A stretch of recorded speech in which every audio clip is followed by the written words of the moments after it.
Muy buenas, yo soy Rocío, estudiante de Psicología de la UNED y hoy os traigo la lectura de uno de los temas de Psicología, de Historia, que sería en concreto el capítulo 13, ¿vale?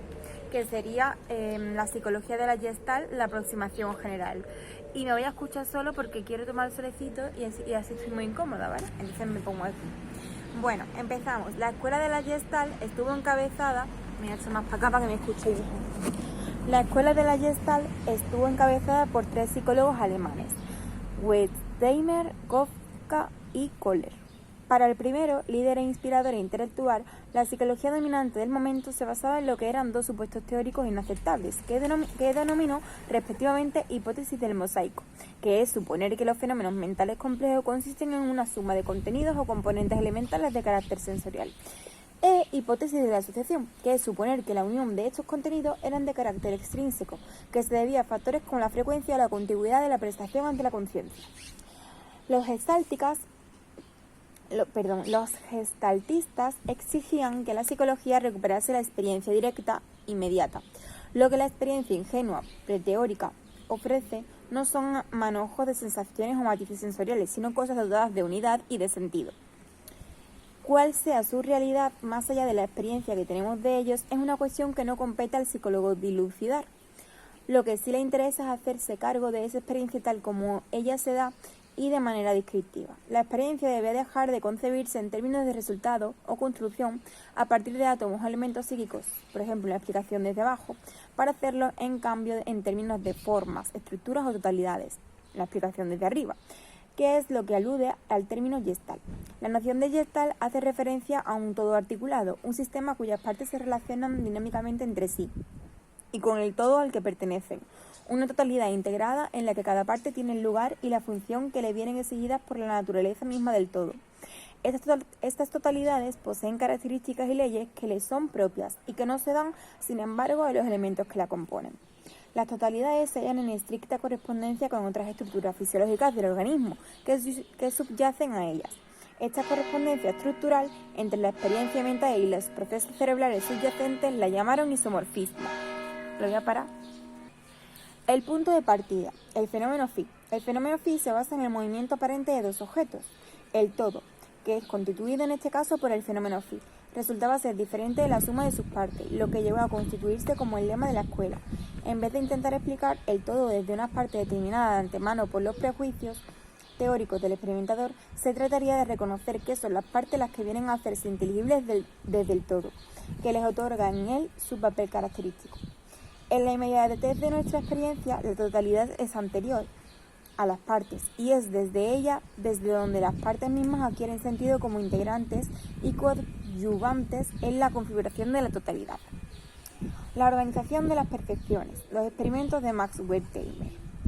En la experiencia cotidiana e inmediata, las percepciones no se presentan en mosaicos o conjuntos de sensaciones sueltas o independientes, sino en agrupaciones organizadas o totalidades integradas y unitarias. Algunos principios o leyes que rigen la configuración de esas totalidades perceptivas son el factor de proximidad, que serían que los estímulos que están próximos a otros tienden por lo general a aparecer ante el observador como agrupados con ellos, el factor de semejanza, que en igualdad de condiciones se presenten como naturalmente agrupados los estímulos que son similares, el factor de dirección, que se tiende a percibir agrupados los estímulos que comparten la misma dirección, y el factor de cierre, que es donde las figuras cerradas tienden a percibirse unitariamente. Todos estos principios o factores de organización perceptiva fueron subsumidos por los gestaltistas bajo una ley general, que es la ley de la buena gestalt o buena figura, según la cual las percepciones tenderían siempre a organizarse en las formas más simples, regulares, simétricas y equilibradas posibles. El fenómeno de organización perceptiva, quizá más básico de todos, es el de la figura fondo. El campo perceptivo se presentaba por lo pronto organizado en 2 partes o dimensiones. Una de ellas ocupa el primer plano y atrae de inmediato la atención. Posee contornos bien nítidos y tiene una forma definida, un cierto carácter objetual o cósico. Es la figura. La otra es el fondo, sobre el que la figura se recorta. Contrariamente a la figura, parece desprovisto de forma y como por detrás de ella envolviéndola. Inteligencia y aprendizaje. Los experimentos de Wolfgang Kohler.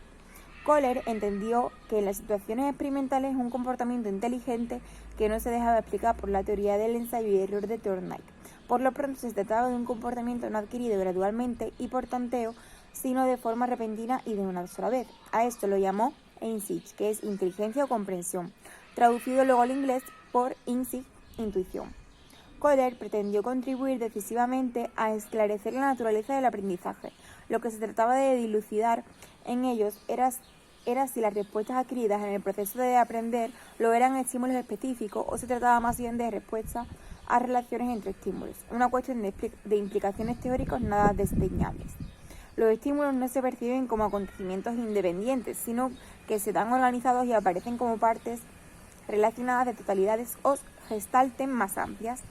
Es a esta captación de relaciones más que a estímulos aislados a lo que el organismo responde con su conducta. Nos vamos a la perspectiva evolutiva de Kurt Kafka. El ser humano logra a lo largo de su evolución 4 esferas o dimensiones conductuales siguientes: la esfera puramente motora, la esfera puramente sensorial, la esfera sensomotriz, que por el aprendizaje por imitación el niño debe buena parte de sus adquisiciones en entornos naturales, bien porque aplique a una situación nueva alguna acción previamente conocida, o bien porque surja en él una nueva estructura o gestal. La esfera ideatoria hace referencia al ámbito que media entre la situación y la acción, que se pone de manifiesto sobre todo cuando el sujeto se enfrenta a situaciones nuevas. En el curso del desarrollo, este ámbito intermedio va cobrando un papel cada vez mayor. En un principio, la reacción sigue directamente al estímulo. Es el reflejo, la forma más simple de conducta, pero poco a poco va haciéndose cada vez más numerosos e importantes los elementos de pensamiento que median entre la acción y la reacción, de modo que sobre esos elementos mediadores sobre los que terminan descansando nuestros comportamientos superiores. El lenguaje es nuestro instrumento mental más importante. Mediante el lenguaje nos alzamos por encima del presente. Con su ayuda podemos evocar el pasado y anticipar el futuro. El estudio del pensamiento, la aportación de Max Wertheimer. Wertheimer distinguió con nitidez el pensamiento propiamente productivo o creador, capaz de enfrentarse a situaciones y problemas nuevos con respuestas y soluciones originales, del meramente reproductivo, que sería el mecánico, repetitivo y memorístico. Un pensamiento llevado a cabo en términos de totalidades, en el que la solución surge gracias a la captación de las relaciones estructurales implicadas en el problema.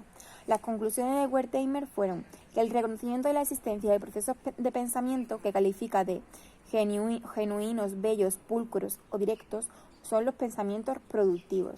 La constatación de que los factores y las operaciones esenciales de esos procesos se adecúan a la estructura de la situación. Estas operaciones no se refieren a las partes de la situación, sino a sus características globales, de modo que los elementos de la situación aparecen y funcionan en ellas como las partes de un todo, cada una ocupando lugar y desempeñando el papel en el que ese todo le corresponde. En estos procesos de pensamiento productivo también intervienen las operaciones que los enfoques tradicionales tienen en cuenta, como la asociación, la conceptualización o la abstracción. Se desarrollan siempre de una manera coherente. El pensamiento productivo implica una actitud sincera y no meramente aparente de compromiso con la verdad estructural por parte del individuo que piensa de modo creador. Y nos vamos terminando con la teoría del campo de Kurt Lewin. La teoría del campo de Kurt Lewin, el mundo tal como la experimenta un sujeto en un momento concreto de la vida, un campo psicológico total o espacio vital, que es una totalidad integrada por dos grandes ámbitos o componentes que tienen que ver con la persona por una parte y con el entorno por otra parte, tal y como la persona lo percibe, unidos en dinámica interacción. La relación entre persona y medio está en permanente cambio. El equilibrio entre ambos es sumamente precario y constantemente se ve alterado, bien por necesidades internas a la persona o bien por incitaciones externas procedentes del medio. La ruptura de ese equilibrio produce una tensión que da origen a algún movimiento o actividad del sujeto, la locomoción, orientado a restaurarlo. De este modo, la conducta humana supone un flujo constante de la secuencia tensión-locomoción-alivio.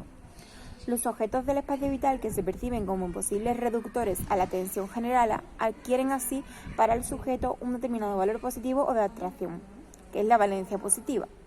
Los sujetos que impiden o frustran la reducción de la tensión, en cambio, producirán su rechazo, que es la valencia negativa.